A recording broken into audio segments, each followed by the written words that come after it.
Hi guys, आज का topic है कि क्या हम अपने डेंटल इम्प्लांट्स को सही तरह से क्लीन कर रहे हैं और क्या सही तरीका है। अब डेंटल साइंटिस्ट या क्लिनिशियंस की अगर हम बात करेंगे तो एग्री करते हैं कि etiology of inflammatory lesions found around the dental implants were caused by infection that is engendered by the bacterial biofilm. Infection का कारण बैक्टीरियल बायोफिल्म ज़रूरी है। अब पैथोलॉजी फिजियोलॉजी की बात करेंगे, जो दांतों के आसपास का एरिया है ना, वो बिल्कुल सेम कंडीशन कहलाई जाती है। और जैसे पेरी इम्प्लांटाइटिस, पेरी इम्प्लांट म्यूकोसाइटिस, वो सही मिमिक करता है जैसे जिंजवाइटिस है या पेरिडोंटाइटिस है, इन्फ्लेमेशन। अब the logic was that if the etiology and pathology are similar then similar therapies are appropriate. अब इसका मतलब ये है कि हमारा जो गोल है ना, उस बैक्टीरियल बायोफिल्म को हटाना। अब मल्टीट्यूड ऑफ मैकेनिकल अप्रोच हो सकती हैं। आप अपने इम्प्लांट को, सरफेस को कैसे क्लीन करेंगे। अब कई बार ये होता है कि आप क्योरेट यूज़ करते हैं, बर्स यूज़ करते हैं, अल्ट्रासोनिक डिवाइसेस यूज़ करते हैं, एसिड्स यूज़ करते हैं या एयर पाउडर एब्रेसिव यूज़ करते हैं। Unfortunately all of these approaches, जैसे मैंने दोबारा से बोलूँगा, अल्ट्रासोनिक डिवाइसेस, एसिड्स, बर्स, क्योरेट्स, एयर पाउडर एब्रेसिव्स। अब अनफॉर्चुनेटली जैसे मैंने कहा है, all of these approaches result in the distribution of dental cement and metallic particles and ions. जो मेटालिक पार्टिकल्स हैं जो आयंस हैं into the surrounding tissues. Up, we now understand that these foreign bodies can engender inflammatory response that can endanger the health and longevity of implants.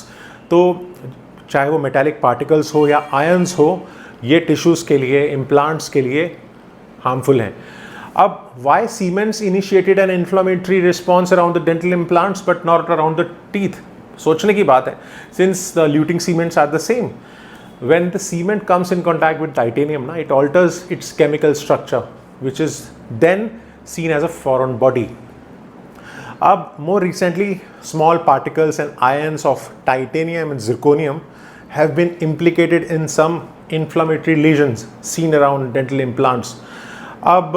ये जो particles हैं ना, they have a negative effect on the epithelial cells, जैसे fibroblast हो गया, osteoblast हो गया।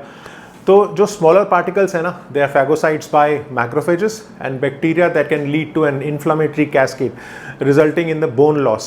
This process is termed as metallosis. जो फैगोसाइट इफेक्ट रहेगा, जो इन्फ्लेमेटरी कैस्केड बनाएगा, बोन लॉस करेगा, वो मेटालॉसिस कहलाता है। अब जो पार्टिकल्स हैं, सोचने की बात है, जो पार्टिकल्स हैं या आयंस हैं, they also can be release by the bacteria, bacterial acids and implant micro movement or a combination, and that process is called ट्राइबोकोरोजन। तो जो पार्टिकल्स आयंस रिलीज करेगा, बैक्टीरियल एसिड्स और इम्प्लांट माइक्रो मूवमेंट करेगा, उसको जैसे मैंने बोला है ट्राइबोकोरोजन बोलते हैं। तो metallosis also can be caused by an attempt to clean और sterilise the surface of an implant. अब ये रूटीनली होता है during active and maintenance therapy of implants. So if the foreign body hypothesis is correct, how can the resulting effect be minimise.